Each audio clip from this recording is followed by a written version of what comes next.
The view from Whitehall St. Andrew is one of breathtaking and unspoilt beauty.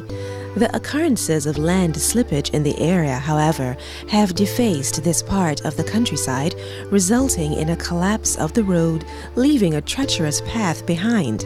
Nevertheless, assistance is coming to Whitehall as the Ministry of Transport, Works and Maintenance endeavors to construct proactive solutions to repair the road and prevent further damage.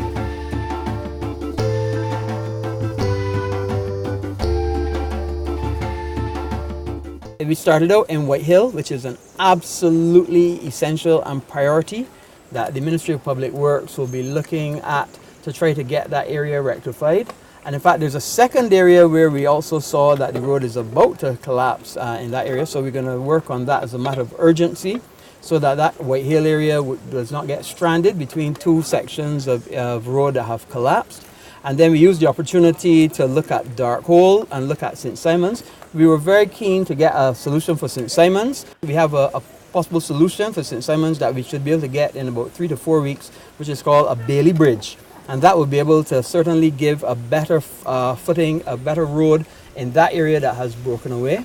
And then we traversed these other areas, and there's a lot of work to be done out here in the St. Andrew, Scotland District area. You have to realize the importance of that artery from Hillaby to Belplain.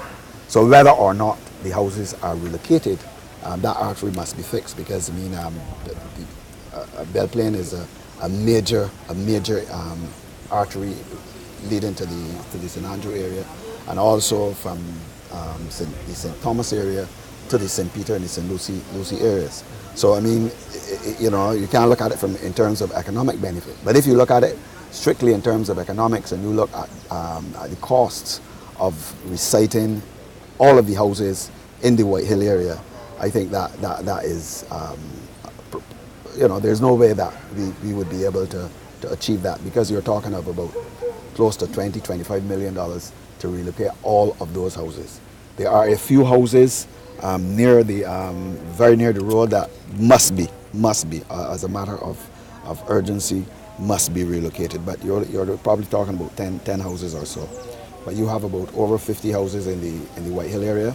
You have some solid stone structures, and it is extremely costly. It is more costly to relocate than to fix the road in Whitehall. In addition, we are setting up a subcommittee headed by Minister Peter Phillips, together with Soil Conservation and the Ministry of Public Works, to be able to give us some options and costing of what it would be for Whitehall and also to subsidiary all of these other roads. We are going to be allocating about $10 million and so on for road repairs and that kind of thing. So basically, that is what we're going to be doing. We're going around seeing exactly where the most urgent needs are, and we'll be looking after them because we believe that Barbadians have suffered and have waited for a long time. It speaks really to neglect, and we are going to ensure that we right those wrongs as much as we possibly can within the space of time, because we know we have a structure, we have an adjustment, we have a tough period going through, but it doesn't mean that we are not going to do those things that to make life more comfortable and easier for people. I see it as absolutely essential because the persons can't get from point A to point B, then productivity in the country becomes low, and then that's where we lose much needed funds and so on. So we are going to be doing some work among the other constituencies in the areas across Barbados as the need arises. The Ministry of Transport, Works and Maintenance is committed to working assiduously for the development and implementation of road improvement measures as necessary. One of its utmost priorities is a collaboration with the Soil Conservation Unit for the prevention of further damage and to resolve the road issue in Whitehall St. Andrew for the preservation of our road infrastructure.